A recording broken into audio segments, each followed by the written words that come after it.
যত দিন যাচ্ছে নবীর শানে এখন দেখবেন এমন এমন কথা, কিছু আলেম, কিছু মাওলানা, কিছু পীর সাহেব, কিছু পীরজাদা, কিছু নামধারী মুফতি কারি রাসূলুল্লাহর মাকাম নিয়ে আলোচনা করলে ওদের যেন কষ্ট হয়, চুলকুনি বাড়ে। তবে একটা কথা বলি শুনেন, আমার রাসূলুল্লাহর ইজ্জত, আমার রাসূলুল্লাহর মাকাম, আমার শয়ন আমার আল্লাহ নিজে দিয়ে দিয়েছে। জোরে বলে, এটা জোরে বলা যাবে না? সারা দুনিয়ার মানুষ, সারা পৃথিবীর মানুষ আমার রাসূলুল্লাহ সম্মান যদি না করে, আমার রাসূলুল্লাহ যদি ইজ্জত যদি না করে, আমার রাসূলুল্লাহর কোনো কমতি হবে না। কারণ আমার রাসূলুল্লাহর মাকাম ইজ্জত তো স্বয়ং আমার আল্লাহ নিজে দিয়েছে। জোরে বলা যাবে না? তুমি আমি চুনোপুটি, তুমি আমি চুনোপুটি, আমরা যদি নবী পাকের শানে যদি মাকাম যদি না বলি, ইজ্জত যদি না করি, আমার রাসূলুল্লাহর কোনো কমতি হবে না। যেমন কি সারা পৃথিবীর মানুষ যদি আল্লাহকে সিজদা না করে, আমার আল্লাহর কোনো কমতি হবে না। কেন আমার আল্লাহকে স্বয়ং আমার রাসূলুল্লাহ সিজদা করেছে। জোরে বলা যাবে না? এখন ইউটিউবটা খুলবেন, জাহেলের বাচ্চা, নামধারী আলেম, তারা দেখবেন রাসূলুল্লাহর শানে খারাপ খারাপ কথা মন্তব্য করে। আল্লামা রুহুল আমিন বসিয়াতে জমিনে শুয়ে আছেন, যিনাকে আমার দাদা পীর বড় মাওলানা লাকাব দিলেন, আমার বেটা জান দাদা হুজুর পীর কিবলা বড় মাওলানা লাকাব দিলেন। সে আল্লামা হুজুর লিখছেন, রাসূলুল্লাহর শানে যদি কেউ একটু কটূক্তি মনোভাব করে, রাসূলুল্লাহর জামাটা নোংরা কিংবা মাথার চুল খুশকু খুশকু একবার যদি মনে করে, কুফরিতে ফতোয়া আসবে। খবরদার, নবীকে উল্টো পাল্টা কথা বলবে, আপনারা শুনবেন, কথা বলবেন, কিন্তু শুনছেন তো?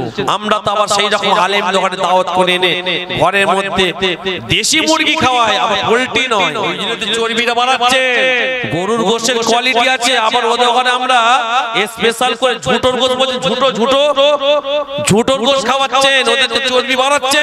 বলে যে মাছের মাথা বড় সেইটা খাইয়ে আজকে আপনার আমার ঈমানটা লুটে দিচ্ছি, রাখি আপনার আমার খেয়াল নাই। খবরদার, আমি জোরহাত করে আপনাদের দোকানে বলে যাব, যেহেতু আপনারা আমার দাদা পীরের মুরিদ, আপনারা আমার নানা জানদের ভক্ত, মুজাদ্দিদের জামানের আপনার মুরিদ, আপনাদের ঘরে আমি মাহতাব, আমার বলা অধিকার আছে না?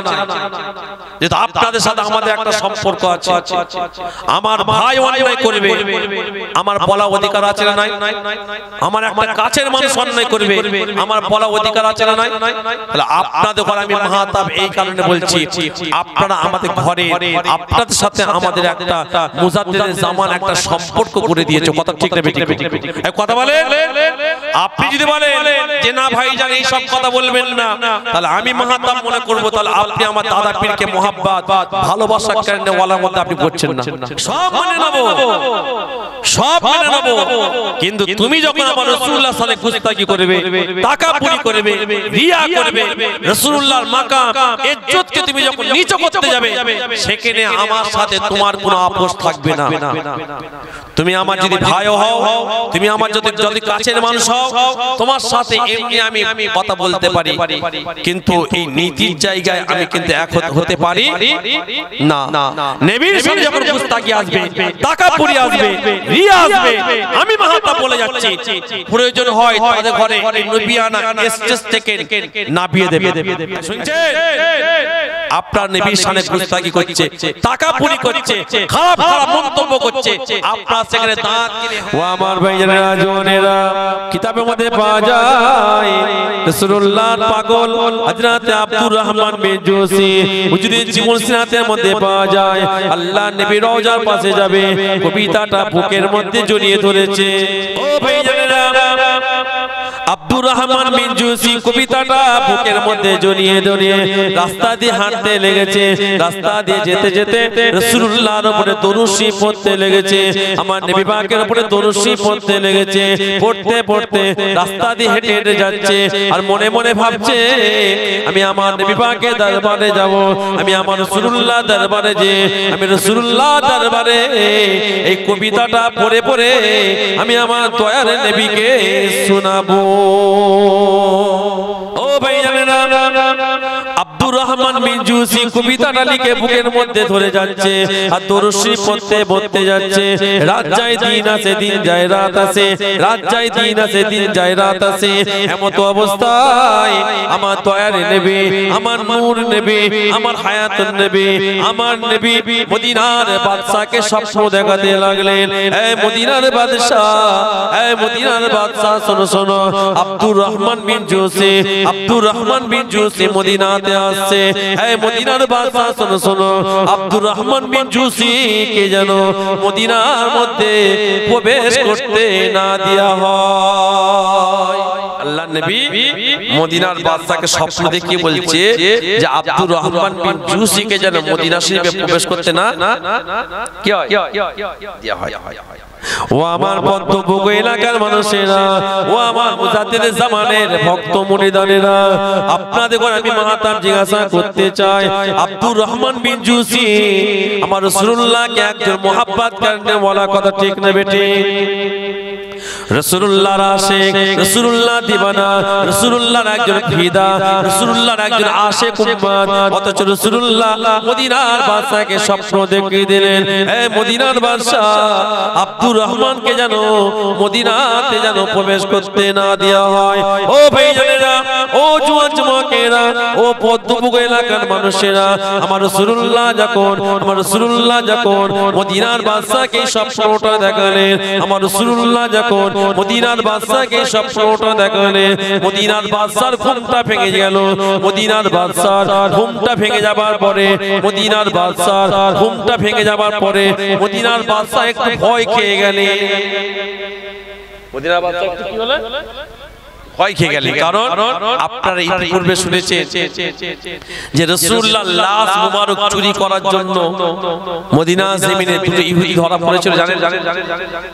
শুধু তাই নয়, ওই সময়কারের মদিনার মানুষেরা সাক্ষী দিচ্ছে যে এদের মতো সৎ, এদের মতো ভালো মানুষ মদিনা জমিনে আর কেউ নাই। এই জন্য তো আমার রাসূলুল্লাহ বলেছিলেন যে আমি কাফেরদের থেকে মুনাফিকদের ঘরে বেশি ভয় করি। যারা ইসলামের দুশমন আমরা জানি, ও তো প্রকাশ্য দুশমন দেখতে পাচ্ছি। আমাদের ঘরে যদি মাথায় টুপি পরনেওয়ালা, পাঞ্জাবি পরনেওয়ালা, জুব্বা পরনেওয়ালা যদি ইসলামের ক্ষতি করে, আপনি আমি বুঝতে পারবো? এই কথা বলেন। আপনারা সবাই জানেন মসজিদ আকসা যখন দখল হলো, মসজিদ আকসা যখন দখল হলো, ওই সময় হযরতে সালাউদ্দিন আইবি পিরিয়ড চলছে, জামানা চলছে। মসজিদ আকসা যখন দখল হবার পরে ওই সময়কারে মুসলমানরা বিশাল ফুর্তি মৌজ হচ্ছে। কেন? মসজিদ আকসা ইহুদিদের কাছ থেকে আমরা ছিনিয়ে নিয়েছি, আমাদের মসজিদ আমাদের বুকের মধ্যে এসেছে। সবাই যখন খুশি আনন্দ করছে, ওই সময়তে হযরতে সালাউদ্দিন আইবি হুজুর কিন্তু মন মিজাজ ভালো নাই। ওনার কাছের মানুষ এসে বলল, হুজুর আপনি মন মিজাজ খারাপ করেছেন কেন? মসজিদ আকসা তো আমাদের হাতে চলে এসেছে। হযরতে সালাউদ্দিন আইবি হুজুর বলেছেন, দেখো মসজিদ আকসা এখন আমাদের হাতে এসেছে বটে, কিন্তু এই মসজিদ আকসা আমাদের হাতে বেশি দিন থাকবে না। আমার ভয় হচ্ছে। বলছে কেন? বলছে আমার ভয় হচ্ছে আমাদের মধ্যে এখনো মুনাফিক আছে। কি করা যায়? হযরতে সালাউদ্দিন আইবি একটা গুপ্ত মিটিং করে একটা গুপ্ত সংগঠন করলো। সংগঠন করে বলল, দেখো বর্তমান যারা বড় বড় মুনাফিক, যারা মুনাফিক আছে তাদের কাছে মার্ক করো, চিহ্ন করো, তাদের কাছে আমার কাছে নিয়ে এসে ধরে। তো কিতাবের মধ্যে পাওয়া যায় ওই সময় হযরতে সালাউদ্দিন আইবি জামানায় 3000 বড় বড় যারা স্কলার, বড় বড় আলেম, বড় বড় মুহাদ্দিস, বড় বড় তাফসীরকারক, বড় বড় ফাকিহ, সেই সময়কারে বড় বড় যারা ওই ধরনের মানুষ, তারা কিন্তু মুনাফিকের খাতায় পড়লো। হযরতে সালাউদ্দিন আইবি হুজুর 3000 আলেমকে, বর্তমান ওই মুনাফিক আলেমকে হযরতে সালাউদ্দিন আইবি কতল করে দিলেন। অথচ বড় বড় মুহাদ্দিস ছিল। আজকে যুগে দেখবেন বড় বড় মুহাদ্দিস মুফাসসির, কিন্তু এক শ্রেণী আছে ইসলামের ক্ষতি করছে না। এই কদিন আগে শবে বরাত গেল না? হ্যাঁ না, শবে গেল। এই শবে বরাতের সময় আপনারা কি করেন? আমাদের এলাকার ছেলেরা বা আপনারা কি করেন? সব মসজিদে শবে বরাতে সব নামাজ পড়ি, নফল ইবাদত করি না? আপনারা করেছেন তো? হ্যাঁ, বাংলাদেশের একটা জানোয়ার মার্কা আলেম, কি মার্কা? কথা বলেন তো, কি মার্কা? জানোয়ার মার্কা আলেম, বাংলাদেশের একটা বক্তা, লামা জাবিদের দলের পাঁর একজন, লামা জাবিদের পাঁর বলছে শবে বরাতে মসজিদে যাওয়ার থেকে বিশ্বাখানায় যাওয়া অনেক ভালো। এই দেখেছেন আপনারা? কেউ হয়তো দেখেছেন, প্রমাণ আছে, ইউটিউবে আছে। বলছে শবে বরাতে মসজিদে যাওয়ার থেকে বিশ্বাখানায় যাওয়া অনেক ভালো। সবাই একবার বলুন না নাউজুবিল্লাহ। তাহলে একে ক নম্বর জুদলিয়া মারা দরকার। ফেরাউনের পায়ে জুতো সাইজ খুঁজতে বলছে, কথা বুঝতে পারছেন না? আমি ওর প্রতি উত্তর দিয়েছিলাম, আপনার বলুন তো, গুয়ের মাছি গুয়ে যদি পছন্দ করে আর মধুর মাছি মধুই পছন্দ করে, তো আমি প্রতি উত্তর দিয়েছিলাম ওর ভাষায় ঠিকই বলছে। আমাদের অন্তর মসজিদে দেখে ওয়ারাজুলুন কালবুহু মুআল্লাকান বিল মাসাজিদ, আল্লাহ পাক আরশ আজিমের ছায়া ওই ব্যক্তিদের ঘরে দেবে যারা মসজিদ থেকে বেরোবার সময় তাদের অন্তরটা মসজিদে রেখে আসে। জোরে বলে, আর একটু জোরে বলা যাবে না? আর ও ঠিকই বলেছে ওর ভাষায়, আমাদের অন্তর মসজিদে থাকে আর ওর অন্তরটা বিশ্বাখানায় জন্ম বলে ওর বিশ্বাখানাটাই ভালো লাগে। কথা ঠিক না? হ্যাঁ, অত সহজ। তারাও কিন্তু বড় বড় আলেম। এই জন্য আপনাদের ওখানে আমি বলবো, বড় বড় আলেম দেখলে শুধু বলে যাবেন না আমার নানা জান আশিক রাসূল ছোট হুজুর পীর খেলবে একটা কথা বললেন, বাবা আলেম হবে, আলেমটা যেন হয় দেখবে আল্লাহর পক্ষে, রাসূলুল্লাহর পক্ষে যেন আলেমটা হয়। ইহুদিরা বহু আলেম তৈরি করেছে। ইহুদিরা কয়েক কোটি মিলিয়ন ডলার খরচা করে তারা বড় বড় আলেম করে সমাজে ছেড়ে দিচ্ছে যাতে আপনার আমার ঈমানটা লুটা যায়। কোটি টাকার ব্যাপার আছে, আপনারা সাধারণ মানুষ বুঝবেন না। অনেক এলাকায় আছে মসজিদে নামাজ পড়তে গেলে পয়সা দেওয়া হয়। অনেক এলাকায় আছে মসজিদে নামাজ পড়তে গেলে একটা খরচা পানি দেওয়া হয়, কিন্তু ঈমান লুটা হচ্ছে খেয়াল নাই। এই কথা বুঝতে পারছেন না? ইহুদিরা কয়েক কোটি ডলার তারা টাকা খরচা করছে খালি আমাদের সবথেকে মূল্যবান জিনিস হলো সেটা হচ্ছে ঈমান। আমাদের মূল্যবান জিনিস কি? ঈমান। ওরা জানে এতে ঈমান যদি সরাতে পারে, এতে ঈমান যদি দুর্বল করতে পারে, এদের ওখানে যদি ঈমান হারা করাতে পারে তাহলে আমরা কামিয়াবি হয়ে যাব। কিন্তু যারা আল্লাহর পক্ষে, রাসূলুল্লাহর পক্ষে, রাসূলুল্লাহ দিওয়ানা যারা আল্লাহর ওলিদের পক্ষে, এরা কখনো সব ত্যাগ করবে, ঘর হারা, ভিটে হারা, সংসার হারা সব ত্যাগ করবে, ঈমান ত্যাগ করবে না। জোরে বলুন সুবহানাল্লাহ। কথা ঠিক না? আমাদের সবথেকে মূল্যবান জিনিস হলো ঈমান। আমার ভাই জামাই যেটা বলছিলাম, রাসূলুল্লাহকে ভালোবাসেন। হযরতে আব্দুর রহমান বিন জুসির কথা বলছিলাম, মনে আছে না? উনি কবিতাটা লিখে বুকের মধ্যে জ্বালিয়ে যাচ্ছে আর মনে মনে ভাবছে যে আমি নবী পাকের দরবারে যে কি করব, কবিতাটা কি করব, নবী পাককে শুনে। ও আমার ভাইজানেরা, জোনেরা, হযরত আব্দুর রহমান জি হুজুরের জীবনের মধ্যে পাওয়া যায় আল্লাহ নবী যখন মদিনার বাদশাকে স্বপ্ন দেখিয়ে দিলেন।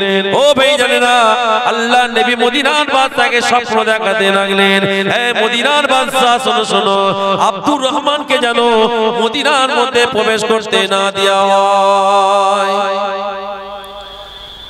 মদিনার বাদশা ভয় খেয়ে গেলেন। কেন না আপনারা সবাই জানেন মদিনা শরীফে একটা দুটো ইহুদি ধরা পড়েছিল, তারা আমার নবী পাকের লাশ মুবারক চুরি করার জন্য। কথা ঠিক না ঠিক? হযরত আব্দুর রহমানের কথা আল্লাহ নবী যখন স্বপ্নের মাধ্যমে বললেন, আমার রাসূলুল্লাহ স্বপ্নের মাধ্যমে বলার পরে মদিনার বাদশা ঘাবড়ে গেলেন।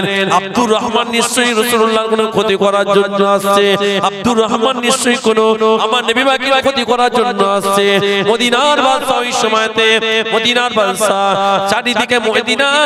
চারিদিকে বাউন্ডারিতে পাহারাদার দাঁড় করিয়ে দিলেন। পাহারাদারদের ঘরে দাঁড় করিয়ে পরিষ্কার কঠিন হুঁশিয়ার দিলেন, খবরদার মদিনার মধ্যে যেন আব্দুর রহমানকে প্রবেশ করতে না দেওয়া হয়। কঠিন হুঁশিয়ার দিলেন যে মদিনার মধ্যে আব্দুর রহমানকে যেন কি করতে না হয়। ও আমার ভাইজানেরা, ও যুবকেরা, ও পদ্মপুর এলাকার মানুষেরা, আমি মাহতাব আপনাদের একটা কথা জিজ্ঞাসা করতে চাই। মদিনার বাদশা কে আল্লাহ রাসূল স্বপ্ন দেখালেন যে আব্দুর রহমান বিন জুসি মদিনাতে আসছে, মদিনার মধ্যে তাকে প্রবেশ করতে না দেওয়া হয়।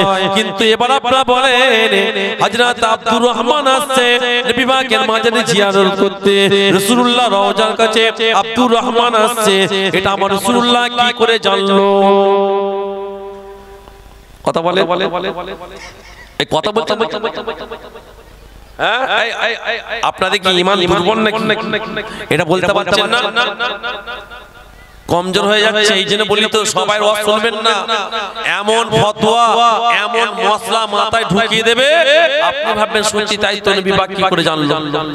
হয়তো এটা গেঁজাকুরি গল্প, নওজুবিল্লাহ। খবরদার রাসূলুল্লাহ শানে কোন রকম খারাপ ধারণা আনা যাবে না। আমাদের আকীদা আল্লাহ পাক আমার রাসূলুল্লাহকে সব পারেন করাতে। কথা ঠিক না বেটি? যে বোম্বে জমিনে মাজার হযরত ইসমাইল বুখারী, যিনি বুখারী শরীফ লিখেছে, ওই ইসমাইল বুখারীর কথা বলছি না। ইনি একজন জবরদস্ত একজন আল্লাহর মাহবুব বান্দা ছিলেন, নাম হচ্ছে হযরত ইসমাইল বুখারী। উনি যখন মক্কা শরীফ হজ পাকে গেলেন, হজ পাকে যাবার পরে মক্কা শরীফ থেকে যখন মদিনা শরীফে গেলেন, মদিনা শরীফে যাবার পরে উনি নবী পাকের মাজারে দাঁড়িয়ে দাঁড়িয়ে জিয়ারত করতে লাগলেন। শুনছেন? আপনারা এখানে কেউ গেছেন মক্কা শরীফ বা মদিনা শরীফে কে গেছেন উমরায় বা হজে? কেউ জানেন আপনারা? কেউ জানেন? আমি দোয়া চাই আল্লাহ যেন আপনাদের সবাইকে একবার করে যাবার তৌফিক দেয়। জোরে বলেন আল্লাহুম্মা আমিন। আরে জোরে বলেন আল্লাহুম্মা আমিন। আল্লাহ আপনাদের সবাইকে যাওয়া বিশ্বাস করেন। মক্কা শরীফ মদিনা শরীফ থেকে যখন আপনি আসবেন আপনাকে এই জায়গা আর ভালো লাগবে। ও আমার ভাইজানেরা, জওয়ানেরা, আল্লাহ পাক মক্কা জমিনকে কি করেছেন, মদিনার মাটিকে আল্লাহ পাক কি করেছেন, বাস্তবে যদি আপনারা না যান আপনারা বুঝতে পারবেন না মক্কা জমিনটা কেমন, মদিনার মাটিটা কেমন। ও ভাইজানেরা, কিতাবের মধ্যে পাওয়া যায় আপনি যখন জীবনের প্রথম যখন মক্কা শরীফে যাবেন, মক্কা শরীফে যাওয়ার পরে আপনি যখন হেরেম শরীফের মধ্যে প্রবেশ করবেন, আল্লাহর কাবা ঘরের সামনে যাবেন, আস্তে আস্তে যখন এগিয়ে যাবেন আপনি জীবনে কখনো আল্লাহর কাবাকে দেখেন না। আপনি চামড়ার চোখে ইতিপূর্বে আপনি জীবনে আল্লাহর কাবাকে দেখেন না, এমনিতে আপনি ছবিতে দেখতে পেয়েছেন, মসজিদে আল্লাহর কাবা ঘরের ছবি রেখে দিয়েছেন, মসজিদে রাসূলুল্লাহর মাজারের ছবি রেখেছেন, কিন্তু চামড়ার চোখে আপনি জীবনে রাসূলুল্লাহর রওজার চোখে চেহারা দেখেন না, আল্লাহর কাবাকে দেখেন না। কিতাবের মধ্যে পাওয়া যায় আপনি আমি যখন জীবনে প্রথম আল্লাহর কাবাকে দেখতে পাবো, আল্লাহর কাবাকে দেখার সঙ্গে সঙ্গে আপনি ওই মুহূর্তে আপনি যে দোয়াটা চাইবেন, আপনি ওই মুহূর্তে আপনি যে দোয়াটা চাইবেন আমার আল্লাহ পাক সঙ্গে সঙ্গে আপনার আমার দোয়াটাকে কবুল করে নেবে। বলা যাবে না। ও ভাইজানেরা, ও পদ্মপুকুর এলাকার মানুষেরা, আপনি আমি যখন জীবনে প্রথম আল্লাহর কাবাকে দেখবেন, বিশ্বাস করেন আপনি যতই কঠিন হৃদয়ের মানুষ হন না কেন, আপনি যতই কঠিন হৃদয়ের মানুষ হন না কেন, আল্লাহর কাবাকে আপনি যখন জীবনে প্রথম দেখবেন, আপনি যখনই আল্লাহর কাবাকে দেখবেন, আপনার অটোমেটিক চোখ দিয়ে টপ টপ করে পানি বেরোতে লাগবে। আহারে, আল্লাহর কাবা যদি এত সুন্দর হয়, আল্লাহর কাবা যদি এত সুন্দর হয়, আল্লাহ পাক আমার কতই না সুন্দর। ও ভাইজানেরা, আপনারা সবাই জানেন কাবা ঘরের 4টে কোণ আছে। কাবা ঘরের কটা কোণ? 4টে কোণ আছে ভাইজান। আপনারা জানেন কাবা ঘরের 4টে কোণের মধ্যে, কাবা ঘরের 4টে কোণের মধ্যে একটা কোণে জান্নাতি একটা পাথর আছে, যে পাথরটার নাম হলো হাজরে আসওয়াদ। এই নাম শুনেননি? হাজরে আসওয়াদের মধ্যে মানুষের এত আকর্ষণ, বিশ্বাস করেন কাবা শরীফকে যদি লক্ষ লক্ষ মানুষ তওয়াফ করছে, লক্ষ লক্ষ মানুষ যখন তওয়াফ করে, কিন্তু সবার কিন্তু টার্গেট, সবার কিন্তু দৃষ্টি কিন্তু ওই আল্লাহ পাকের কাবা ঘরে হাজরে আসওয়াদের দিকে। কথা ঠিক না বেটে? কেননা আপনি আমি যদি একবার কাবা শরীফের গায়ে হাজরে আসওয়াদে যদি একবার চুমা দিতে পারে, হাজরে আসওয়াদে যদি একবার চুমা দিতে পারে, কিতাবের মধ্যে পাওয়া যায় যখন কোনো ব্যক্তি হাজরে আসওয়াদে চুমা দিয়ে দেয়, আমার আল্লাহ পাক ওই ব্যক্তিটার পাহাড় পাহাড় পাহাড় পাহাড় পরিমাণ গুনাহকে আমার আল্লাহ মাফ করে দিয়ে থাকে। কাবা শরীফ লক্ষ লক্ষ মানুষ তওয়াফ করছে, কাবা শরীফ লক্ষ লক্ষ মানুষ কিন্তু তওয়াফ করছে, কিন্তু সবাই দৃষ্টি, সবাই নজর কোথায়? কোথায়? ভাইজান, আপনাদের দোয়ায় আমরা গিয়েছিলাম ফুরফুরা দরবার শরীফ থেকে, আমরা প্রায় 12-13টা পীরজাদা ভাই গিয়েছিলাম। আমি গিয়েছিলাম, আমি অদম মাহতাব রাসূলুল্লাহ দরবারে আপনাদের দোয়ায় গিয়েছিলাম, আল্লাহর কাবা ঘরের সামনে দিয়েছিলাম। আমি গিয়েছিলাম, আমার ভাই জুনায়েদ সিদ্দিকী, জুবায়ের সিদ্দিকী, ইউসুফ সিদ্দিকী, মুনতাকিব সিদ্দিকী, মেহরাব সিদ্দিকী, সানাউল্লাহ সিদ্দিকী, সাফিউল্লাহ সিদ্দিকী, অনেকগুলো ভাই গিয়েছিলাম একসাথে। তো আমরা একটু সময় নিয়ে গিয়েছিলাম, অনেকে উমরায় যায় 17-18 দিনের জন্য, আমরা 24 দিনের জন্য গিয়েছি। তো যখন এবার মক্কা শরীফ দিন বিদায় নেব, সবাই এসে বলছে আজকে আমি হাজরে আসওয়াদে চুমু দিয়েছি, ও বলছে আমি আজকে হাজরে আসওয়াদে চুমু দিয়েছি। সবাই দিয়েছে, কিন্তু আমার নসিবে হয়নি। জানেন, যেদিন চলে আসবো আমার মনটা খারাপ, আমি হোটেলে শুয়ে বসে আছি, আমার জুবায়ের সিদ্দিকী ভাই বললো কি ব্যাপার ভাই, আপনার মনটা খারাপ? আমি দূর, তোমরা সবাই হাজরে আসওয়াদে চুমা দিয়েছো আর আমার হলো না। বলছে চলেন আজকে আপনাকে চুমা দেব। কেমন করে? বলছে চলেন না, দেখা যাক। কত বুঝছেন না? সবাই তো দৃষ্টি হাজরে আসওয়াদে, বলে আমি জুবায়ের সিদ্দিকী আর মুনতাকিব তিনজনে গেছি, 3 মামাতো ভাই পুরো ভাই গেছি, যে কোন রকম ঠেলে ঠুলে, তার মধ্যে আমি দুবার গিয়েছি একা, হাত ঢুকিয়ে দিয়েছি, চুমা দিতে পারি। লাস্টে বিদায় নেবার সময় আমার ওই 2 ভাইয়ের সহযোগিতায় ওসিলায় আল্লাহ পাক আমাকে দিয়েছে। আল্লাহ আপনাদের সবাইকে দিয়াক, জোরে বলুন আল্লাহুম্মা আমিন। ভাইজান, আমি যেটা বলতে চাইছি না, হাজরে আসওয়াদে চুমা দিলে গুনাহ মাফ হয়ে যায়। হাজরে আসওয়াদ পাথরটা জান্নাতি পাথর। ও ভাইজানেরা, হাজরে আসওয়াদ যে পাথরটা যে কোণে আছে, তার আগে আরেকটা কোণ আছে ভাইজান, যে কোণটার নাম হলো রুকনে ইয়ামিনী। রুকনে ইয়ামিনী, ওখানে একটা জান্নাতি পাথর আছে ভাইজান। ওই রুকনে ইয়ামিনী যে পাথরটা আছে ভাইজান, ওই পাথরে ওইটাও জান্নাতি পাথর। হাজরে আসওয়াদ জান্নাতি পাথর, রুকনে ইয়ামিনী জান্নাতি পাথর। কিন্তু আপনি হাজরে আসওয়াদে চুমা দিলে গুনাহ মাফ হয়, কিন্তু রুকনে ইয়ামিনীতে চুমা দিলে গুনাহ মাফ হয় না। কিন্তু কিতাবের মধ্যে পাওয়া যায় আপনি আমি যখন রুকনে ইয়ামিনীতে চুমা দেব, রুকনে ইয়ামিনীর কাছে সর্বদাই আল্লাহ পাক 2টো ফেরেশতা দাঁড় করিয়ে রেখেছে, সর্বদাই আল্লাহ পাক 2টো ফেরেশতাকে দাঁড় করিয়ে রেখেছে। যখন কোন ব্যক্তি রুকনে ইয়ামিনীতে চুমা দিয়ে দেয়, ওই 2টো ফেরেশতা আল্লাহর কাছে ওই ব্যক্তির জন্য ক্ষমা চেয়ে নেয়। ও ভাইজানেরা, আল্লাহ নবী দিন দুনিয়ার বাদশা। দেখেন দেখেন আমাদের কত রাসূলুল্লাহ কতটা মুহাব্বত করতেন, আমার দয়ার নবী আমাদের করে কতটা ভালোবাসতেন। ভাইজান যখন আপনি যাবেন ওটা আপনি আমি অনুভব করতে পারবেন। কাবা ঘরের ভেতরে নামাজের জায়গা করা আছে। কাবা শরীফটা যে দেখতে পাচ্ছেন ওই কাবা শরীফের ভেতরে নামাজ পড়ার জায়গা আছে। কিন্তু যখন কোন জনগণ আমাদের মতো মানুষ যাবে তাদের জন্য কাবা ঘরের ভেতরে জায়গা নয়। ওই কাবা ঘরের ভেতরে নামাজ কারা পড়বে? অন্যান্য ইসলামিক রাষ্ট্র যারা প্রধানমন্ত্রী, স্বরাষ্ট্রমন্ত্রী, অন্য দেশের মন্ত্রীরা যখন ওই কাবা শরীফকে যখন তওয়াফ করতে যায় তাদের জন্য ওই কাবার ভেতরে নামাজের ব্যবস্থা করা হয়, তাদের ঘরে সুযোগ দেওয়া হয়। ও ভাইজানেরা, আপনি আমি যখন যাব আমাদের মনটা চাইবে আল্লাহর কাবা ঘরের ভেতরে নামাজ পড়ার জন্য, কথা ঠিক না বেঠিক? কিন্তু মন চাইলো কিছু করার নাই, মন চাইলে কিছু পাই নাই। কেন না আমাদের ঘরে আমরা যেহেতু সাধারণ মানুষ, আমরা যেহেতু পয়সাওয়ালা নয়, আমরা দেশের প্রধানমন্ত্রী নয়, কিন্তু ভাইজান আমার রাসূলুল্লাহ আপনাকে আমাকে এত মুহাব্বত করেছেন, আল্লাহর নবী আপনাকে আমাকে এত ভালোবাসেন। ওই কাবা শরীফের একটা কোণকে আল্লাহ রাসূলুল্লাহ কাবা শরীফের একটা চত্বরকে আমার রাসূলুল্লাহ থেকে 1500 বছর আগে ভেঙে দিয়েছিলেন। কাবা শরীফের একটা চত্বরকে আমার রাসূলুল্লাহ ঘিরে দিলেন। যে ঘিরা জায়গাটার নাম হলো, ওই জায়গাটার নাম হলো ভাইজান হাতিম। জায়গাটার নাম কি? হাতিম। কিতাবের মধ্যে পাওয়া যায় আপনি আমি যখন হাতিমের মধ্যে প্রবেশ করব, এখন আপনার আমার জন্য সুযোগটা করা আছে, এখনো পর্যন্ত আপনার আমার জন্য সুযোগটা করা আছে। ওই হাতিমের ভেতরে যখন আমরা ঢুকে প্রবেশ করে যখন নামাজটা আদায় করে নেব, শুধু তাই নয়, হাতিমের মধ্যে নামাজ পড়া মানে আপনি কাবার ভেতরে নামাজটা আদায় করে নিলে।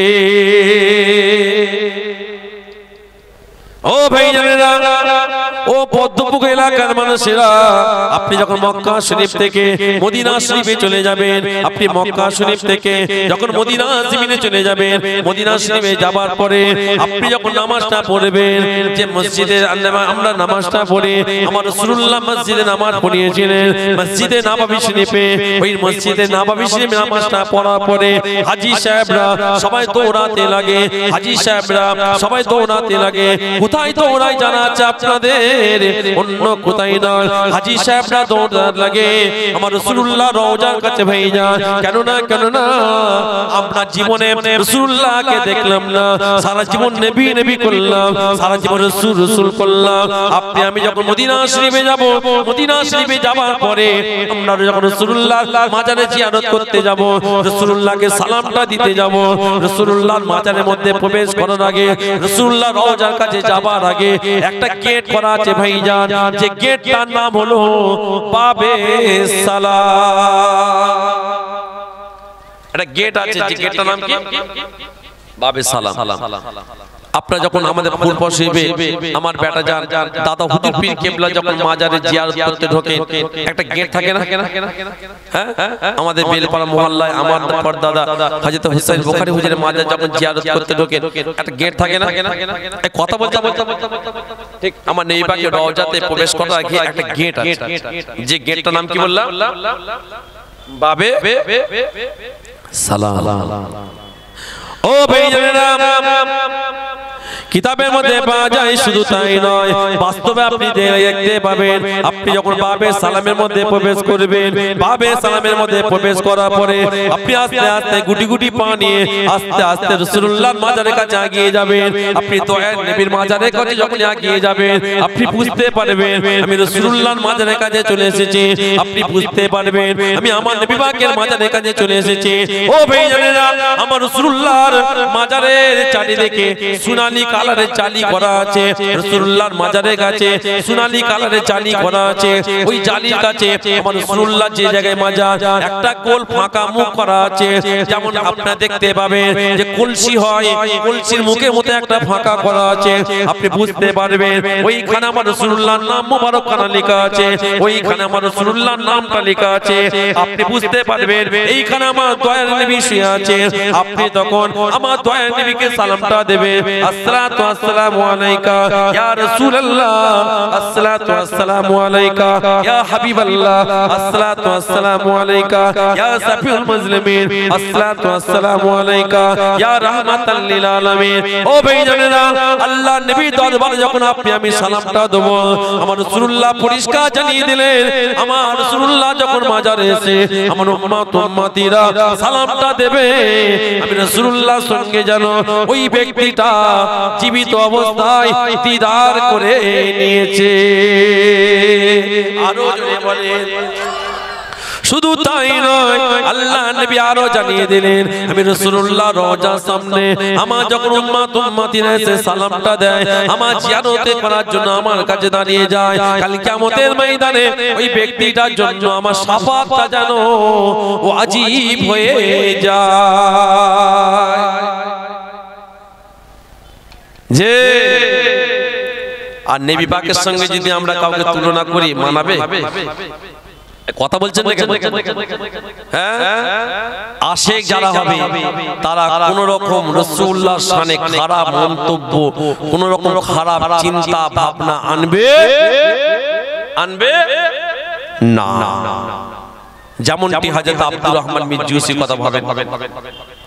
অথচ আল্লাহ নবী বলছে যে মদিনা জমিনে, মদিনার মাটিতে, মদিনার মধ্যে যেন, মদিনার শরীফের মধ্যে আব্দুর রহমানকে যেন প্রবেশ করতে না দিয়া হয়। এই মনে আছে না?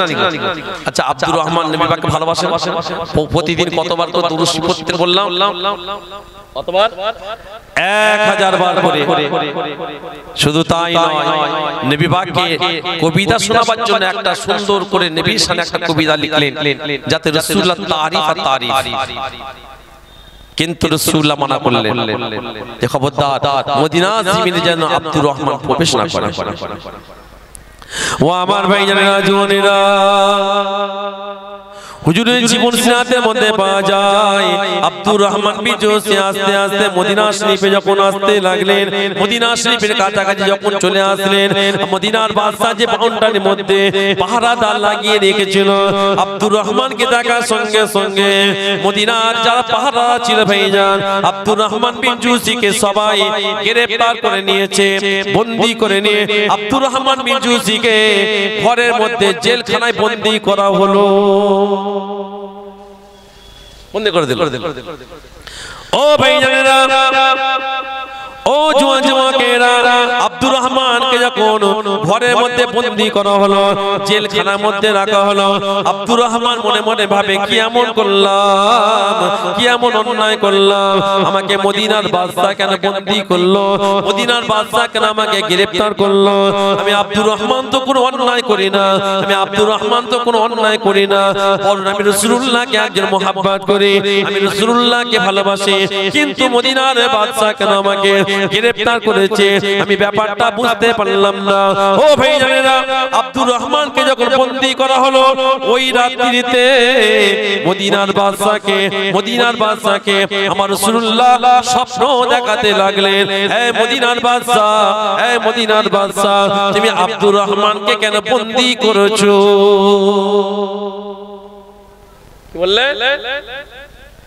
এই মদিনার বাদশা, তুমি আব্দুর রহমানকে কেন কি করেছো, কেন বন্দী করেছো?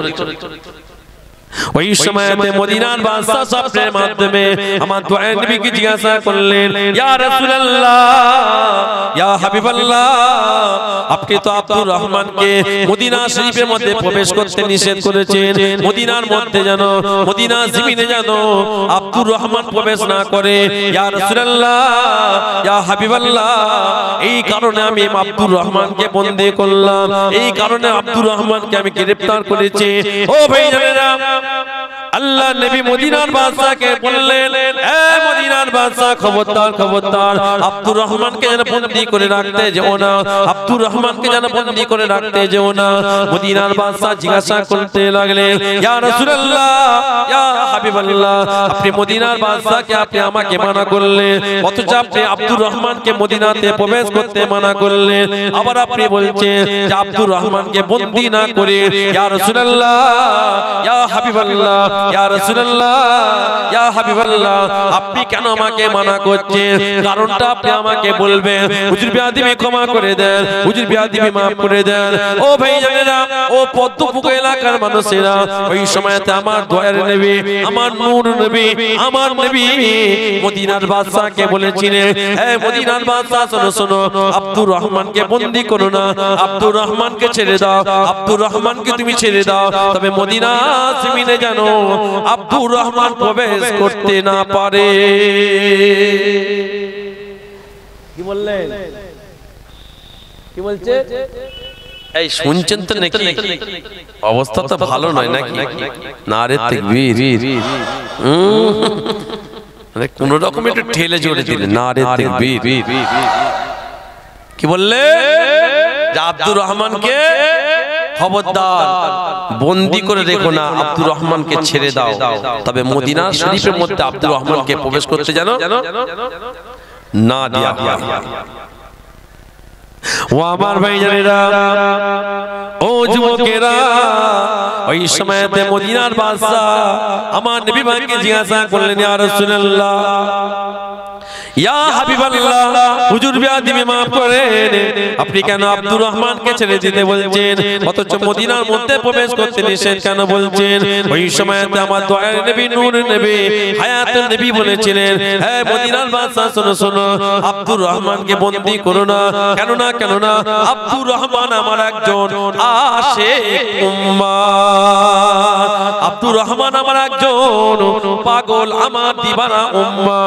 আব্দুর রহমান আমাকে বড় ভালোবাসে, আব্দুর রহমান আমাকে বড় মহব্বত করে, আব্দুর রহমান আমাকে বড় প্যার করে। তবে মদিনার বাদশা শোনো শোনো, আব্দুর রহমান আমাকে এত মহব্বত করে, আমার উপরে প্রতিদিন 1000 বার করে দুরূদ পড়ে, আমার উপরে আব্দুর রহমান 1000 বার করে দুরূদ পড়ে। তবে মদিনার বাদশা শোনো শোনো, তবে আব্দুর রহমান এই আমার রাসূলুল্লাহর কাছে আসার জন্য একটা কবিতা লিখেছে। আব্দুর রহমান একটা কবিতা লিখেছে, ওই কবিতাটা লিখে যখন আনছে আর মনে মনে ভাবছে, এই কবিতাটা লিখে আমি রাসূলুল্লাহকে যে শোনাবো, আমার দয়ার নবীকে শোনাবো, আমি আমার কবিতাটা পড়ে পড়ে আমি রাসূলুল্লাহকে শোনাবো।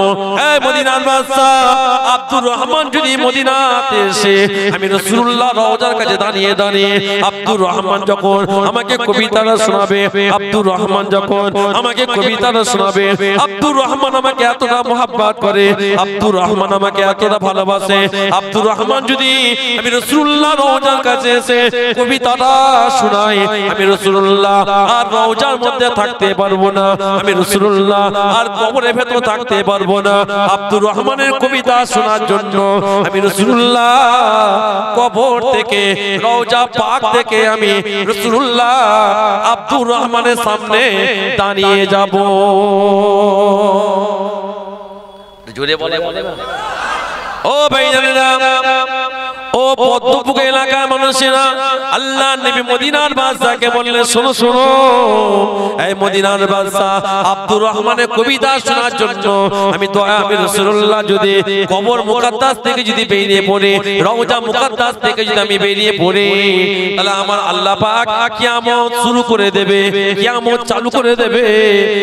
কেন না ওটাই হবে শেষ নমুনা ভাইজান। ওই সময় আমার রাসূলুল্লাহ বলেন, আমি রাসূলুল্লাহ কবর থেকে বেরিয়ে পড়বো, যাতে আমি রাসূলুল্লাহ কবর থেকে এখন বেরোবো না, এই জন্য আমি রাসূলুল্লাহ তোমাকে মানা করে দিলাম, আব্দুর রহমান যেন মদিনার মধ্যে প্রবেশ করতে না পারে। যে এখন এই কথাগুলো হয়তো অনেকে শুনলে বলবে গ্যাঁজাখুরি গল্প। এক শ্রেণী আছে না নাই? এক কথা বলছেন না কেন? নবীর সামনে যখন কোনো আমরা নবী পাকের যখন মাকাম নিয়ে আলোচনা করি, রাসূলুল্লাহর ইজ্জত নিয়ে আলোচনা করি, আল্লাহর ওলিদের যখন নিয়ে আলোচনা করি, এক শ্রেণী মানুষ আছে তাদের একটু চুলকুনি বেড়ে যায়। কি বেড়ে যায়? চুলকুনি বেড়ে যায়। আর আমি বলি চুলকুনি বাড়লে কি লাগায় মানুষ? কথা বলছেন না কেন? বিটেক্স মলম লাগাতে মানা করি। নবীর সামনে যাদের কথা শুনলে চুলকুনি বাড়ে, নবীর ইজ্জত সম্পর্কে আলোচনা করলে যাদের চুলকুনি বাড়ে, আল্লাহর ওলিদের তারিফ সম্পর্কে করলে যাদের চুলকুনি বাড়ে, বিটেক্স মলম না কি মলম বলছে ওই মলম লাগাবার দরকার নাই। আমি বলি ওই আলকুশি বোঝা, আলকুশি এই গাছে একটা লম্বা করে হয়, লাগাবার পরে আর কি হয়? হ্যাঁ, চুলকায়, তুই আলকুশি লাগিয়ে আরো চুলকে চুলকে ঘা করে ফেল। তোকে ভালো আর করতে হবে না সারা জীবন, জানো হয়তো চুলকুনিতে রয়েছে। কথা বুঝতে পারছেন না? আমি আবার বলছি, আমাদের সব থেকে মূল্যবান জিনিস হলো, আমাদের সব থেকে মূল্যবান জিনিস হলো ঈমান। আমাদের টাকা পয়সা ধন দৌলত বাড়ি গাড়ি চাই না, আমরা আমাদের অন্তরে সব সময় নবী পাককে চাই। কথা ঠিক না বেঠিক? কথা বলে খবরদার, যত দেখবেন ইউটিউবটা খুলবে, আমি আবার বলছি, আমরা যখন নবীর শানে কোনো ইজ্জত দিয়ে কথা বলি, রাসূলুল্লাহর মাকাম নিয়ে আমরা যখন বলি, আরে তোমার কিসে এত চুলকুনি বাড়বে? তুমি পরিষ্কার বললাম না যে আমি এই রাসূলকে মানি না, গাড়ির চাকাটা বন্ধ হয়ে যাবে, গাড়ির চাকা বন্ধ হয়ে যাবে। কথা বুঝতে পারছেন না? আমি আবার বলছি, তখনকার রাসূলুল্লাহর জামানায় যারা মুনাফিক ছিল তারা ছিল কাফের। আজকের মুনাফিক কিন্তু কাফের নয়, আজকের মুনাফিক কিন্তু মুসলমান। আপনারা এই সমস্ত আলেম, এই সমস্ত ব্যক্তিদের ঘরে চিহ্নিত করবেন। আমি মাহতাব যদি রাসূলুল্লাহর সামনে খারাপ কথা বলি, আমি মাহতাব যদি রাসূলুল্লাহর সামনে গুস্তাখি করি, আপনারা আমার ঘাড়ে লাথি মেরে নামিয়ে দেবেন। আপনারা ওই মুহূর্তে ছোট হুজুরের নাতি হোসেন বুখারীর আওলাদ দেখবেন না। আপনারা আমাকে তখন ভালোবাসবেন যখন আমার মধ্যে আল্লাহ আল্লাহ রাসূলের নীতি আদর্শ থাকবে। কথা ঠিক না বেঠিক? আল্লাহ আমাদের সকলকে বলার থেকে শোনার থেকে উভয়কে আমল করার তৌফিক দেয়। জোরে বলুন আল্লাহুম্মা আমিন, জোরে বলুন আল্লাহুম্মা আমিন।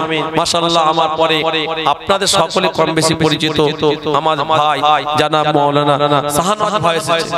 আপনারা খুশি না বেজার? হ্যাঁ।